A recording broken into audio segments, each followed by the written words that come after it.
Assalamualaikum warahmatullahi wabarakatuh. Innal hamdalillah nahmaduhu wa nasta'inuhu wa nastaghfiruh wa na'udzu billahi min syururi anfusina wa min sayyiati a'malina. May yahdihillahu fala mudhillalah wa may yudlil fala hadiyalah. Asyhadu an la ilaha illallah wa asyhadu anna Muhammadan abduhu wa rasuluh la nabiyya ba'dah. Allahumma salli wa sallim ala nabiyyina Muhammad sallallahu alaihi wasallam wa ala alihi wa sahbihi wa man sara ala nahjihi ila yaumiddin, amma ba'd. Ayo ikhwah, pelajaran sirah Rasulullah sallallahu alaihi wasallam pagi ini masih mengevaluasi peristiwa perang Khandaq, yaitu poin kelima. Hukmul qiyam ikramalil qadim, hukum berdiri karena menghormati tamu.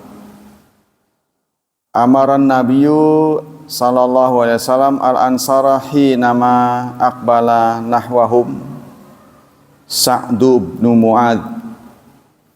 Nabi menyuruh orang Ansar saat menerima kehadiran Sa'ad bin Mu'ad, raqiban, raqiban dabatahu, menunggangi kudanya, ayyaqumu ilaihi, untuk berdiri takriman lahu, menyambutnya. Wadalla ala hadza ta'lil qauluhu li sayyidikum au khairikum. Dalil ini diperoleh dari ucapan Rasulullah karena dia adalah sayyid kalian, pemimpinnya. Wa qad istadalla amatul ulama bihadza wa ghairuhu ala masyru'ati ikramis salihin wal ulama'i bil qiyam ilaihim fil munasabati da'iyah ila dzalika urfan. Ulama mengambil dalil ini ya terhadap disyariatkannya berdiri karena menyambut orang saleh, menyambut ulama, menyambut orang saleh, tapi dengan cara-cara yang munasabah, momennya pas. Yaqul Imam Nawawi fi ta'liqi hadzal hadits fihi, Imam An-Nawawi penulis Riyadhus Shalihin menyatakan, melihat dalam memberi komentar hadis ini, fihi ikramu ahlil fadli, pada hadis ini ada inspirasi memuliakan orang yang mempunyai keistimewaan. Wa talaqihim bil qiyam, dan menyambutnya dengan berdiri. Bil qiyami lahum idza aqbalu, saat mereka datang ya. Jadi masyru', orang-orang yang mulia itu disambut dengan berdiri. Hakadza ihtajja bihi jamaahirul ulama listihbabil qiyam. Begitulah para ulama mengambil hujah dengan berdiri. Qala al-qadi wa laysa hadza minal qiyam al-mani anhu, tapi bukan berdiri yang dilarang. Jadi ada yang berdiri yang dilarang. Yang diantara yang dikoreksi adalah menyambut orang yang sudah enggak ada, sudah wafat ya, seperti dalam acara marhaban. Memang si Rasulullah yang disambut ya, tapi Rasulullah kan sudah tiada. Jadi kalau Rasulullah masih hidup ya boleh saja. Bukan saja Rasulullah, tapi orang saleh juga boleh. Marhaban itu kan welcome, artinya welcome, selamat datang wahai kakek Husain, itu artinya marhaban. Nanti ada Jaddal Husaini, itu artinya kakek Husain, maksudnya Rasulullah SAW. Mereka berdiri. Nah itu dikritik oleh para ulama ya. karena beliau sudah wafat. Wa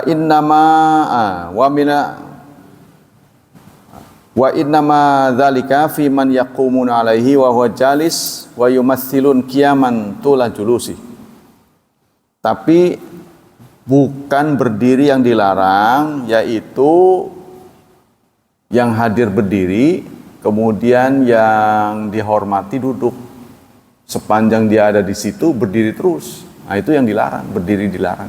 Jadi sekedar menyambut nggak masalah. Ya. Al-qiyamu al-liqadimin ahli fadli mustahab. Ya, jadi berdiri untuk menyambut orang mulia itu dianjurkan. Wa qad jaa fi hadits, dan banyak hadis tentang ini. Walam yasih finnahi anhu syai'un sarih. Tidak ada larangan, hadis yang melarang satupun katanya untuk menyambut orang datang. Tapi kalau dia berdiri terus selama orang itu di situ, itu yang nggak boleh. Wa minal ahadits tsabitati dalati ala aidan ala dzalika ma jaa fi hadits Ka'ab bin Malik al-muttafaqun alaih. Lah ini kasus inilah ya, yaitu hadis Ka'ab bin Malik yang disepakati kesahihannya, wa huwa yaqussu khabara takhallufi an ghazwati Tabuk, yaitu yang mengkisahkan beliau telat datang ke Tabuk. Seharusnya sudah dijadwalkan perang, ya sudah dijadwalkan, beliau datang telat. Fantalaqtu ata'ammamu Rasulullah. Lalu aku pergi ya menjumpai Rasulullah. Fatalaqanin nas faujan. Lalu datang kepadaku rombongan serombongan demi serombongan menyambutku, kata ini Ka'ab bin Malik. Yuhanniuni bitaubati. Mereka memberikan selamat karena taubatnya sudah diterima.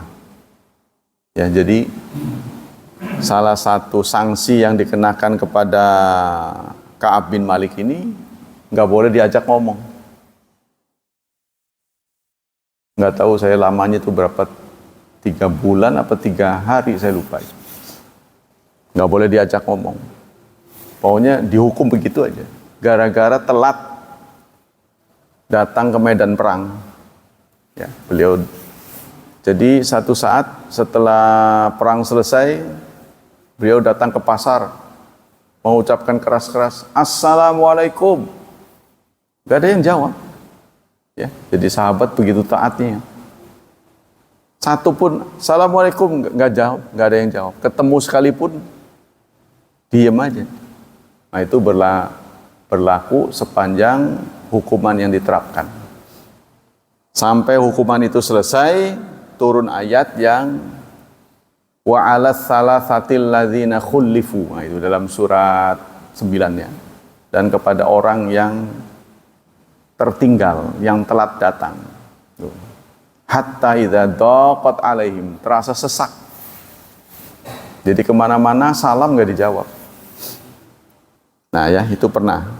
Setelah selesai, taubatnya diterima, yaquluna li, mereka para sahabat datang kepadaku, litahnika taubatullah alaik. Selamat ya, taubatmu sudah diterima. Kasih salaman.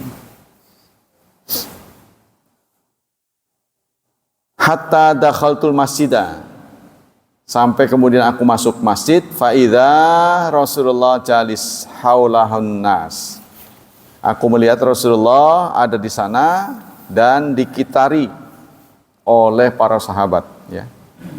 Faqama ilayya Talha ibnu Ubaidillah yuharwil hatta safahani wa hanna'ani.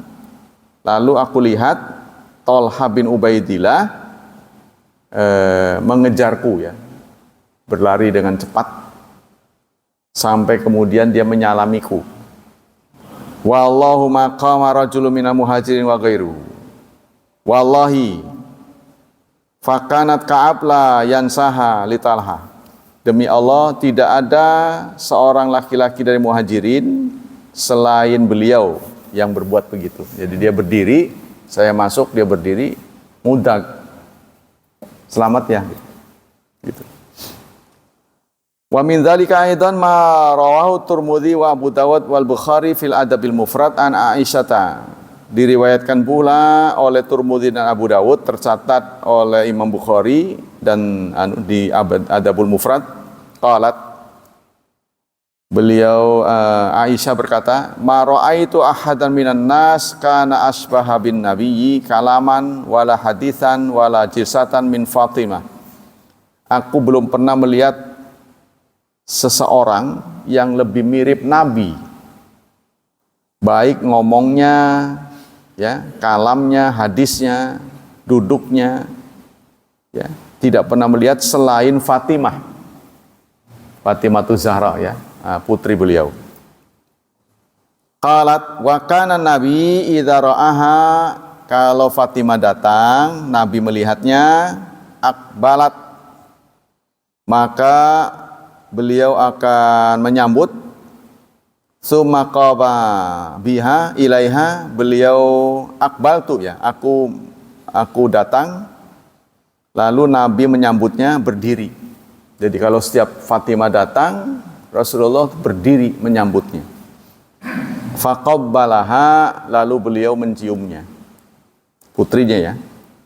Summa akhadha biyadiha, lalu ditarik tangannya, faja'a biha hatta yajlisaha, disuruhnya duduk sampai tangannya pun dituntun untuk duduk, ya, kepada putrinya begitu. Fi makani, pada tempatnya, tempat yang biasa ditempati oleh Rasulullah, maka Fatimah itu didudukkan ke situ. Wa kanat idza atahan nabi rahibat bihi summa qamat ilaihi faqabbalathu. Begitupun Fatimah saat didatangi oleh Rasulullah melakukan hal yang sama. Disambut, tangan beliau diambil, didudukkan di tempat yang biasa dipakainya, ya. Lalu beliau pun menciumnya. Begitulah dua insan ini, ya, Rasulullah dan putrinya radhiyallahu anhu. Wa min dzalika aidan ma rawahu Tirmidzi, ini sudah, ya. Wa lam anna hadhi kulluhu la yatanafa ma sahha an Rasulillah an qala. Ketahuilah ini tidak bertentangan dengan apa yang disabdakan oleh Rasulullah, man ahabba ayyatamatsalahun nas qiyaman falyatabawa maq'adahu minan nar. Rasulullah pernah bersabda, barang siapa yang ingin dikultuskan oleh orang lain dengan berdiri, maka siapkan tempatnya dari neraka. Ini maksudnya maksudnya tergantung usernya, ya. Kalau kita yang menjadi orang mulia, jangan mau dimanjakan seperti itu, gitu. Sebaliknya, kalau kita bukan yang mulia, kita diminta untuk memuliakannya seperti itu. Jadi tergantung user ini. Jadi pemakainya siapa? Ya, kalau kita menjadi orang yang mulia, jangan kepengen digituin, gitu. Sebaliknya, kalau kita umat, kita memuliakan tamu. Ya, gitu.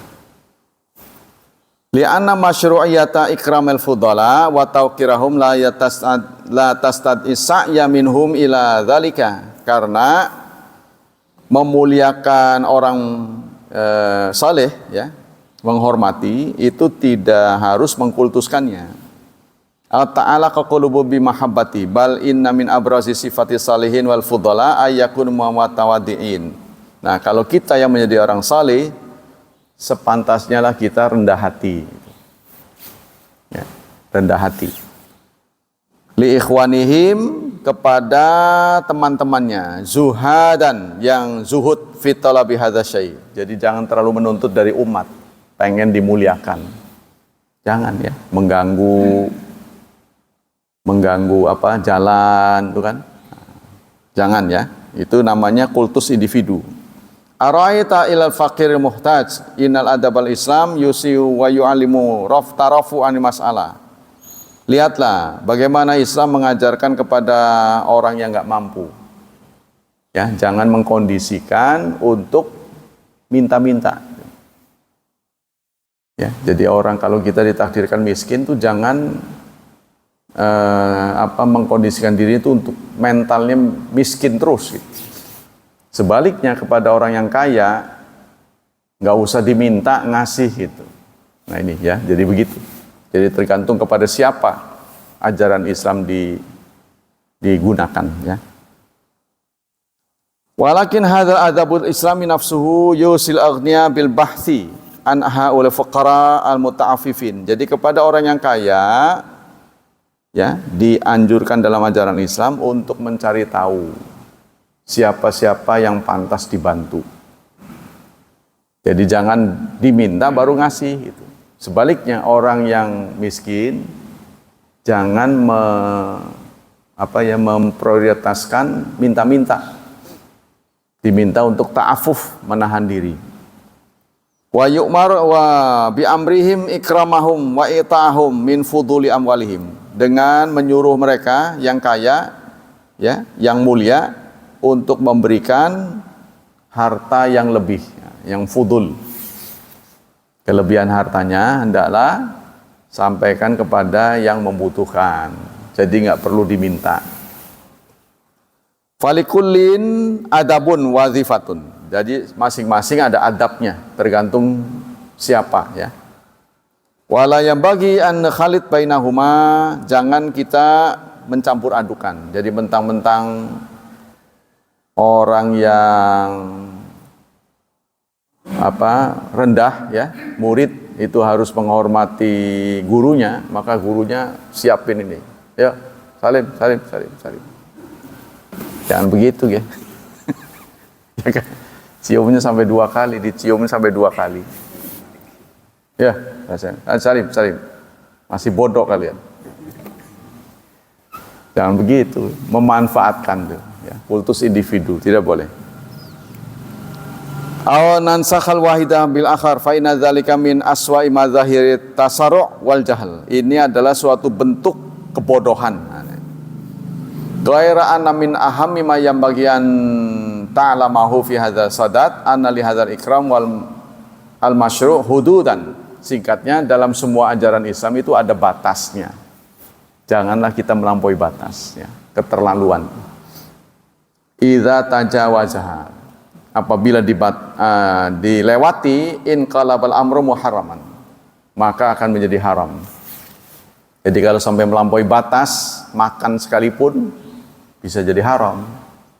Ya, yaitu terlalu kenyang, melakaran gitu orang sini, sampai mau napas susah. Yang lagi duduk nggak bisa berdiri karena perutnya berat.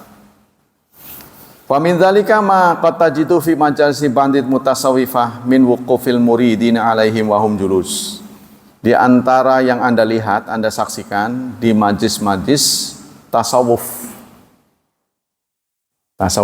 Padahal orang salaf ya, orang salaf ngatain bahwa Al-Buti, pengarang buku ini adalah ahli tasawuf. Ya, berarti dia belum baca, cuman katanya. Sebab beliau sendiri ngeritik ahli tasawuf. Kalau beliau tasawuf kan pasti tidak akan mengkritik. Ini dia mengkritik ahli tasawuf, muridnya berdiri, orang solehnya duduk. Sepanjang dia masih di majlis tuh, semua pada berdiri, kayak pengawal gitu. Dia sendiri duduk. Nah ini hal yang tidak pantas, kata beliau ya. Finkisarin wa dhillin mutatarikan la yatatarif ila ma aya'dbil julus. Beliau yang berdiri ini ya, sangat capek gitu ya, menunggu kapan dibolehkan untuk duduk. Wa minhum ma yaf'alu ba'dhum minas sujud, bahkan ada yang sujud. Ada yang sujud kepada gurunya. Nah, yaitu ya, itu sudah melampaui batas. Sampai sujud atau ala raqbati syekh, yaitu di dengkul syekhnya. Jadi dengkulnya disujudin ya. Au yadihi, atau tangannya. Inda qudumi alaihi, saat syekhnya itu datang. Au ma yaf'aluhu minal habwi ilaihi indama yakhsha majlis wala yakhti'anna kama qad yuqalu fi taswiri dzalika min annahu usubit tarbiyah lil murid. Janganlah Anda terpengaruh oleh kata-kata yang mengatakan itu bagian dari pelajaran. Pelajaran murid kepada gurunya harus begitu. Ya, artinya adab. Itu memang udah adab, jangan gitu ya. Jangan terpengaruh oleh kata-kata seperti itu. Walaisa bandal usrubin nabi fi tarbiyah min usubin yaqarru aw yu'aju alai. Sebab tidak ada adab yang di luar adab Nabi. Ya, tidak boleh adab yang beda dengan apa yang dicontohkan oleh Rasulullah SAW. Yang keenam, mazaya khasatan li Sa'ad bin Mu'adz.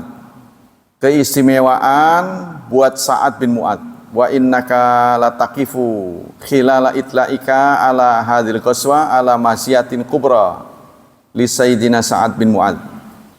Khusus untuk Sa'ad bin Mu'adz, fa innaka latajid dzalika awam fi itai nabi lahu salatal hukmi bima yasha ala Bani Quraidah. Karena Rasulullah menyerahkan kekuasaan kepada Sa'ad bin Mu'adz untuk bicara ya kepada Bani Quraidah. Nah, diberi kekuasaan.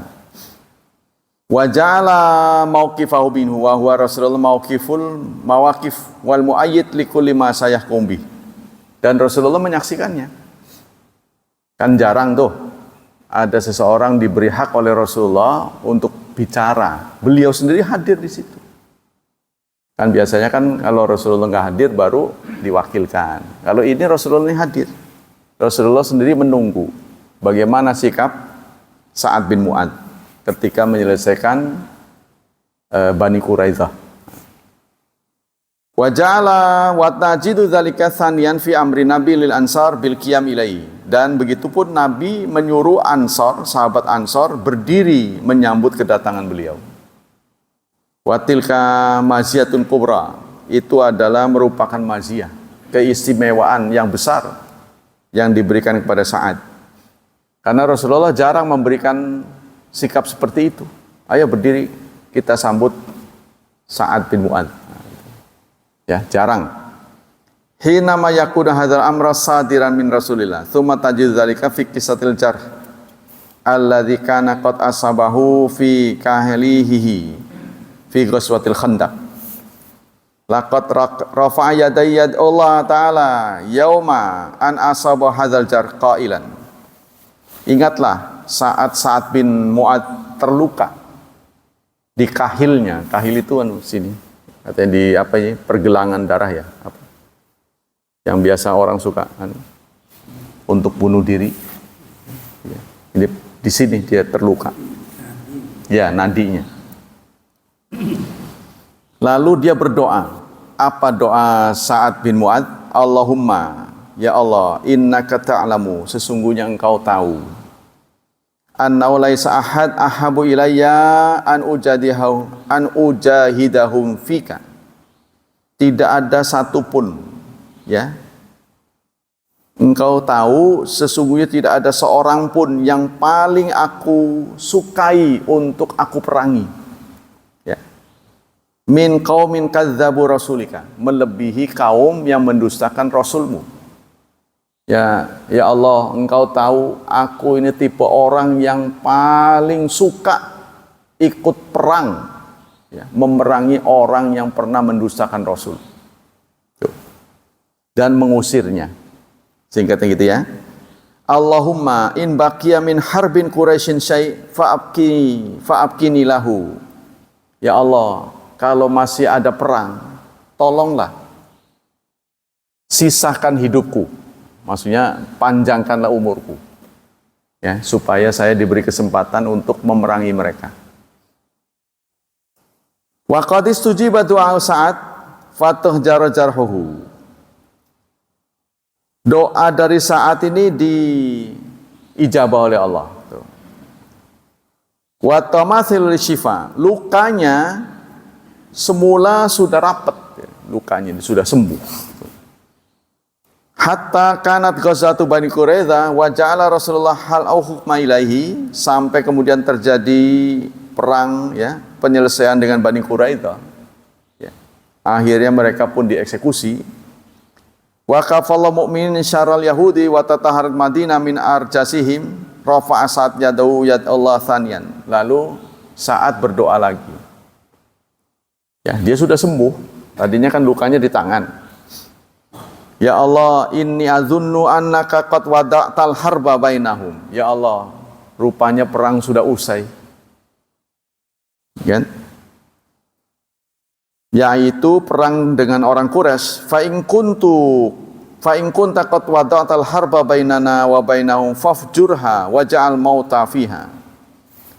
Ya Allah, seandainya perang itu sudah usai, berarti kesempatan untuk membunuh orang yang pernah menyakiti, pernah mengusir Rasulullah tidak ada lagi. Kan gitu kan? Karena perang sudah selesai. Sementara dia mendambakan bisa ikut perang melawan orang yang pernah mendustakan Rasul dan mengusir Rasul. Ya Allah, kalau memang perang sudah usai, biarkanlah saya mati. Itu kata Sa'ad bin Mu'adz. Rupanya engkau sudah meletakkan perang, artinya sudah selesai. Maka biarkanlah luka ini menjadi kematianku. Nah, itu kan? Begitu juga oleh Allah doanya diijabah. Fan fajarat jarhu tilkal laila. Pada malam itu dia berdoa, ya. Kemudian ininya lehernya terluka. Dari sinilah keluar darah. Sampai di akhir paginya dia mati. Itulah doa dia ya. Jadi karena dia kepengen banget itu perang bersama Rasulullah melawan orang yang pernah mendustakan dan mengusir Rasul. Terus syahid di situ. Ternyata terjadi perdamaian. Engkau sudah tidak mensyariatkan perang lagi. Ya Allah, kalau begitu biarlah luka ini menjadi penyebab kematianku. Ya, tadi luka yang sudah sembuh itu malamnya itu keluar darah lagi. Sampai di pagi darahnya berceceran di kemah itu. Darah siapa ini? Nah, itu ternyata dari tubuh Sa'ad bin Mu'adz atas doanya. Dia pun wafat. Jadi dia anggapnya syahid nantinya. Wa qad istujafan fajarat jarhu tilka laila wa mata ta'ala. Maka Allah dia pun mati ya, dimatikan oleh Allah. Wa qala Ibnu Hajar fil Fathi walladzi yadhharu li anna dzana Sa'ad kana musiban. Kata Ibnu Hajar dalam Fathul Bari, yang terang bagiku adalah ya bahwa saat itu keinginan Sa'ad terkabul. Doa'ahu fi hadzal qissah kana mujaban, jadi dikabul. Jadi saat itu tadinya Sa'ad bin Mu'adz ini lukanya sudah sembuh. Tapi karena terjadi perdamaian, nggak jadi perang, maka dia berdoa, waduh, perang nggak terjadi, berarti saya nggak bisa syahid. Biarlah luka ini yang menjadi penyebab kematianku di perang Khandaq ya. Wa dzalika anna lam yaqbain muslimin wa baina Quraisy min ba'dihi waqtatul Khandaq harbun yakun ibtidal qasdi fiha minal musyrikin fa innahu tajahaza ila umrah. Karena Rasulullah sudah merencanakan umrah ya di tahun kelima ini ya. Nanti berakhir dengan Hudaybiyah, kemudian Futuh, udah nggak ada perang lagi. Wa qadatil harbu an taqa'a bainahum falam taqa' kama qala ta'ala, sebagaimana Allah sampaikan dalam surat Al-Fat surat 48 ayat 24. Wa huwallazi kaffa aydiyahum ankum wa aydiyahum anhum bi batni Makkah mim ba'di azfarakum alaihim. Dialah yang telah menahan tangan mereka dari kamu dan menahan tangan kamu dari mereka. Ya, bi batni Makkah, di lembah Makkah, setelah Allah berhasil ya memenangkanmu atas mereka. Suma waqatil hadana, suma waqatil hudna, maka terjadilah hudnah, gencatan senjata. Ya. Wa tamara Rasulullah min qabil, dan akhirnya Rasulullah berhasil umrah, sudah tidak ada perang lagi dengan orang Quraisy.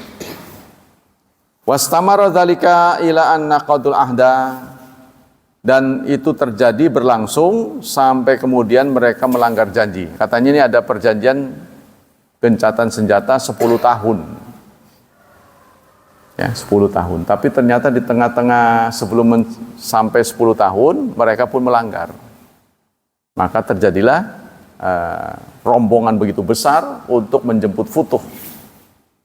Ya. Waqad qala Rasulullah sallallahu alaihi wasallam fi man sarifi min ghazwatil Ahzab fi marawal Bukhari. Dalam sebuah hadis yang dirawikan oleh Bukhari seusai perang Ahzab, ya, beliau menyatakan al-an naghzuhum. Hari ini kami yang memerangi mereka. Wala yaghzunana, tapi mereka tidak memerangi kami. Kami yang menyerang mereka, mereka tidak menyerang kami. Nahnu nasiru ilaihim. Kami berjalan pada mereka. Wa akhrajal Bazzar bi isnadi Hasan min hadithi Jabir anna qala yaumal ahzab wa qad jama'u jumu'an katsira. Suatu saat, ya, dalam hari-hari Ahzab, perang Khandaq ini, mereka berkumpul dengan jumlah yang begitu banyak. Rasulullah mengatakan la yaghzunakum ba'da hadza abadan. Mereka tidak akan berhasil menyerangmu lagi setelah ini, selamanya. Nah, ini jadi perang Khandaq itu sudah ada sinyal-sinyal dari Rasulullah merupakan perang terakhir, ya, yang akan terjadi kaum muslimin dengan orang Quraisy. Walakin antum taghzunahum, tetapi kalianlah yang menyerang mereka. Mereka tidak akan berhasil menyerang kalian. Wa akhiran fa inna qissata sa'at hadhi bimala fi bimula basatiha allati dzakarnaha tudzakkiruka. Akhirnya kisah saat ini dengan berbagai versinya itu mengingatkan Anda bima kunna qararnahu sabiqan, dengan apa yang sudah kami tuturkan, annal harba ad-difaiyah fil Islam makanat illa marhalatun min marahilid dakwah. Bahwa perang difaiyah, ya, perang defensif, ya, dalam Islam makanat itu tidak terjadi kecuali itu dalam rangka dakwah. Allati fiha Rasulullah sallallahu alaihi wasallam. Jadi adanya perang itu bukan hal yang dimaui oleh Islam, ya, bukan dikehendaki oleh Islam, karena Islam itu kan sebagai ajaran datang dengan damai. Tidak mungkin dia membuka perang, kan, membuka acara perang. Nah, perang itu kan bertentangan dengan damai, kan? Karena Islam itu sendiri artinya damai. Jadi Islam, kok ada dalam ajaran Islam itu perang, itu karena difaiyah, memelihara, ya, karena pertahanan, karena diserang dia baru nyerang, gitu. Bukan ujuk-ujuk nyerang, gitu ya. Itu ya. Bihaitsu waqad ja'at min ba'diha marhalatud da'watil nas kulluhum ilal Islam bihaitsu la yaqbalu minal mulahada wal musyrikin ilal Islam. Nanti pada perjalanan berikutnya adalah perjalanan dakwah, ya, yaitu berusaha menyampaikan risalah Islam ke seluruh penjuru dunia. Wala yaqbalu min ahli kitab ila dukhul fihi. Dan Islam tidak bisa menerima dari sikap ahlul kitab kecuali masuk Islam. Awil khudu' tahta hukmihil am, atau tunduk. Dia boleh nggak masuk Islam tapi tunduk. Jadi menurut Islam nggak semua orang harus masuk Islam. Nggak semua orang harus masuk Islam. Tapi Islam itu kan ada hukumnya, ya, pencuri potong tangannya. Yang penting dia tunduk itu.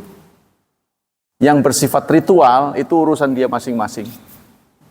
Tapi yang bersifat sosial, yang mengikat, ya, seperti hukum pidana, hukum perdata, jual beli, itu harus tunduk pada ajaran Islam. Itu soal dia mau masuk Islam apa enggak, itu terserah pribadi masing-masing. Inilah ajaran Islam, ya. Hadhihi sabil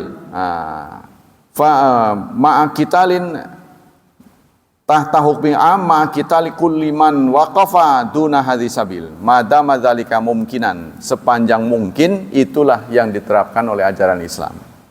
Ya, wa ba'da istifadati wasaili da'wati salima al ma'rufa wa laisa ba'da taqammul hukmul islami fi ma yata'alluq bil jihad wa da'wa ayu ma'nan lima yusam bil harfi difaiyah allati sya'at akhiran ala alsinati bandil bahithin wa illa fama mana walakin antum taghsunahum. Tapi bukan sekedar bertahan, Islam juga terus ekspansi. Yang nggak mau nurut ya dijawab dengan pedang. Tapi kalau nurut mereka menjadi kawan. Ya. Makanya kedatangan Islam di berbagai tempat gitu kan, selalu tidak disebut penjajahan. Ya, soal bangsa lain datang ke Indonesia kan termasuk orang Arab.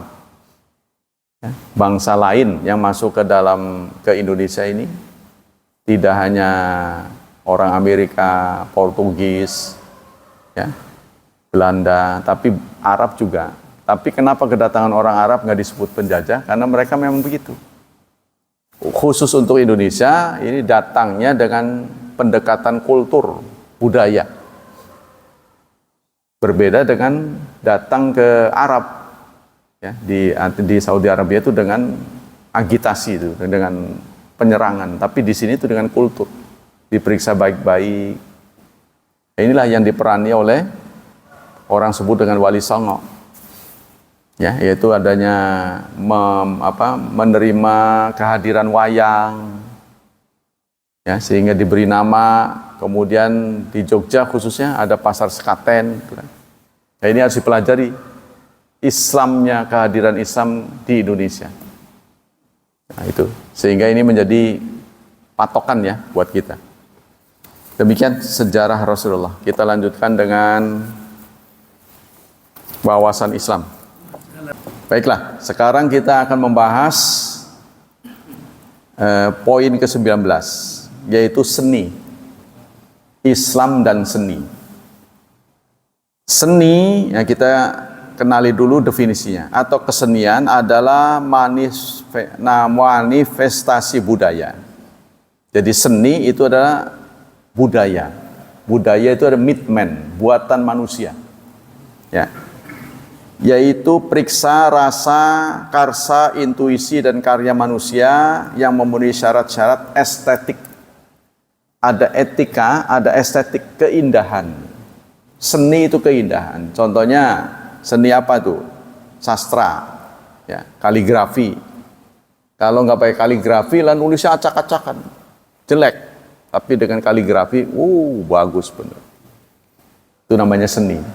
Nggak digituin juga memang bacaannya sama, cuma enak dilihat aja gitu.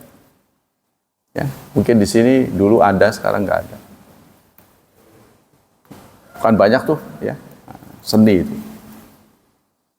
Begitu juga seni musik, seni dengan alat bunyi atau suara, seni tari, seni rupa, seni drama. Nah, ini yang paling banyak dikritik dalam Islam ini adalah seni rupa, seni suara, seni musik.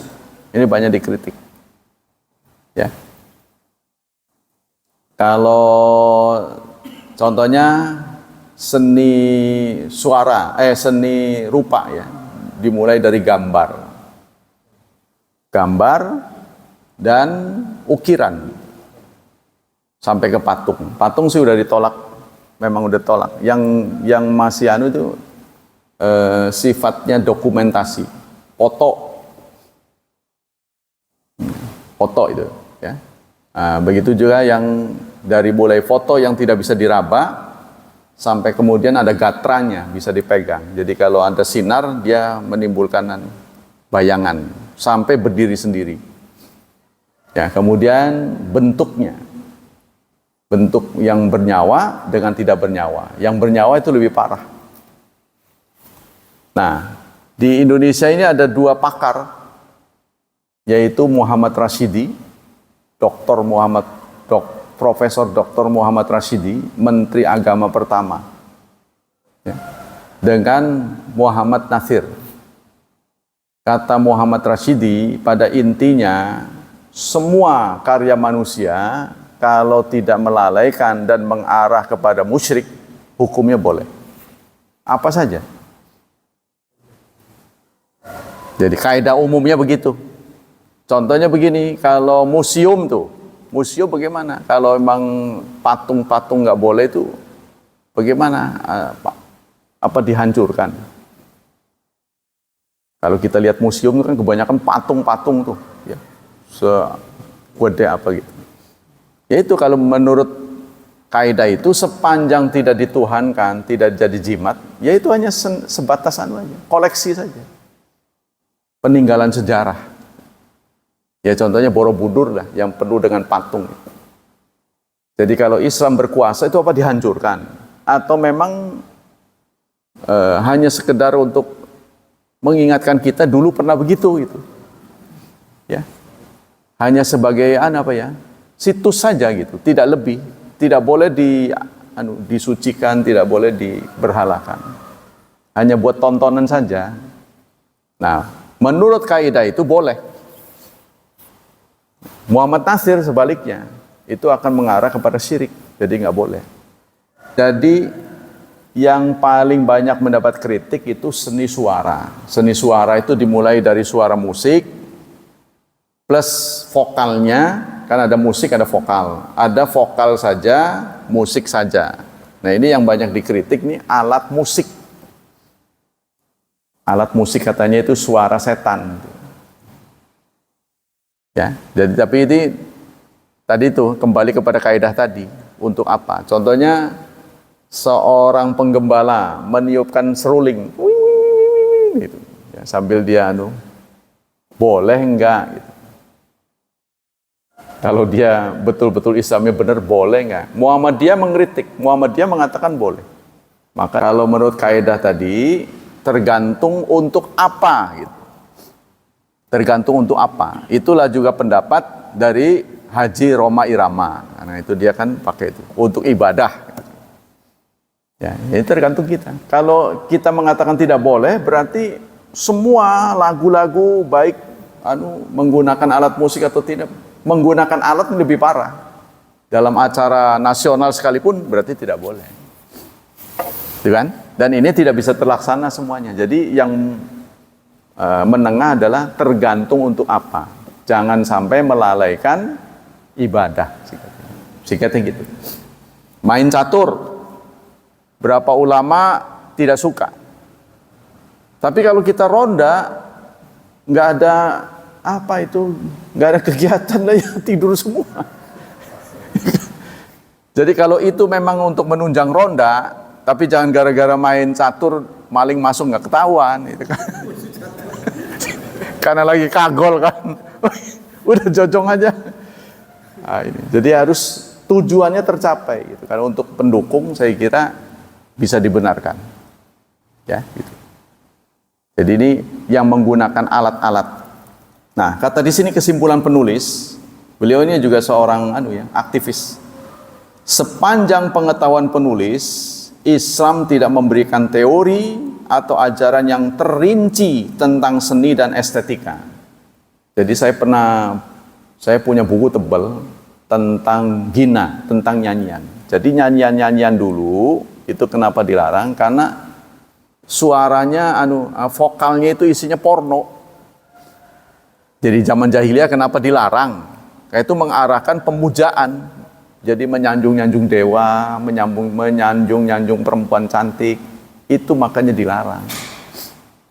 Tuh. Nah, kalau syair ini dilarang, nanti melakukan hafalan-hafalan susah. Karena ada syair. Syair itu bagian dari bahasa Arab.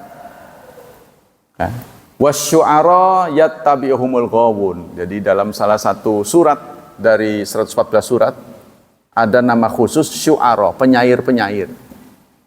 Singkatnya, syair-syair itu jangan sampai melalaikan kita dari ibadah. Itu aja singkatnya.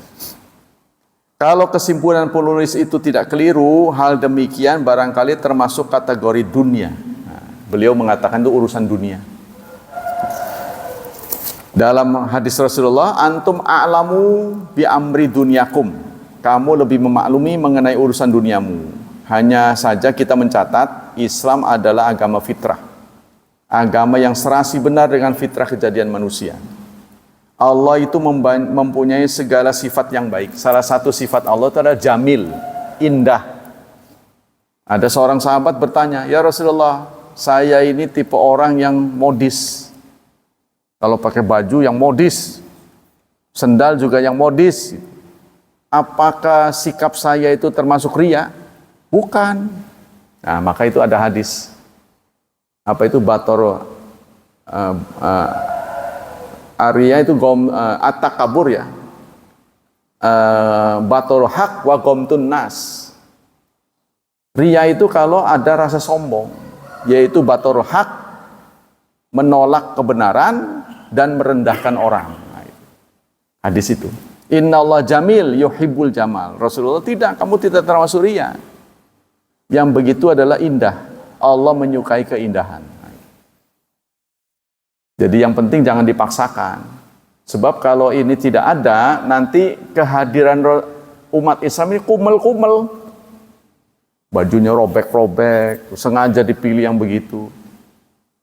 Sampai salah seorang teman saya negur temannya yang kaya, ketika mimpin yayasan, dia pakainya yang kumel-kumel. Kan sehingga orang lihatnya, aduh kesianan amat. Jadi rasa kasihan lah gitu. Orang memberikan santunan. Nah, ini kita nggak boleh begitu. Jadi kalau ini tidak dipahami dengan baik, nanti orang Islam tampilnya itu kumel-kumel. Ya, dia mengira semakin tampilan semakin buruk, semakin berpahala di sisi Allah. Ini kesalahan. Seni adalah hidup, adalah bagian daripada manusia, adalah manifestasi dan refleksi daripada kehidupan manusia. Memenuhi panggilan kepada yang lebih menghidupkan. Kehidupan dan penghidupan manusia dalam berbagai lapangan adalah wajib bagi muslim menurut kemampuannya. Nah ini ya. Apalagi kalau kita sudah cerita desain grafis. Wah, itu sudah menjadi suatu disiplin ilmu di sebuah fakultas. Laris manis sekarang. Jadi kemampuan gambar gitu. Ya, contohnya di kepolisian. Nggak ada alat rekam kan?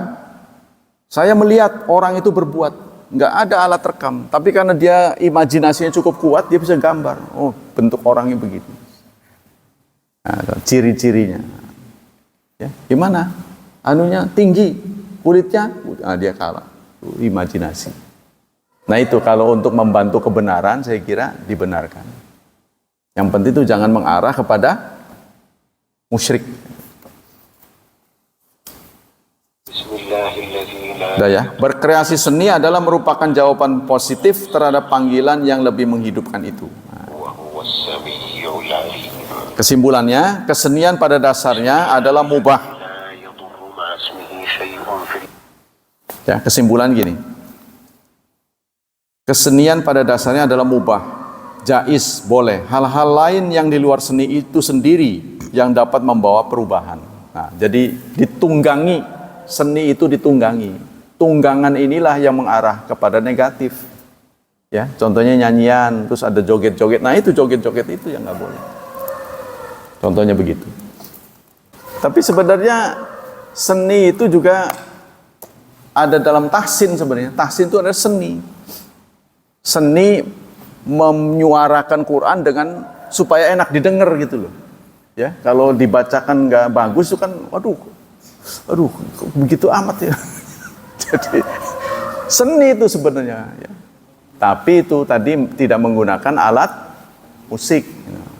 Kalau menggunakan alat musik itu lebih parah. Jadi seni vokal namanya. Dan itu sudah berkembang begitu pesat ya, menjadi industri. Nah itu kayaknya yang dikritik itu dari sisi seni itu sama grafis ini. Kurang disenangi dalam ajaran Islam. Jadi kita harus bersikap hati-hati. Wallahu a'lam bishawab.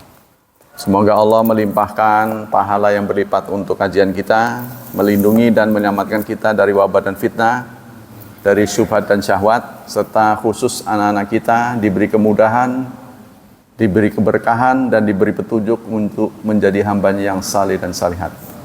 Subhanakallah wa bihamdik asyhadu an la ilaha illa anta astaghfiruka wa atubu ilaik. Wassalamualaikum warahmatullahi wabarakatuh.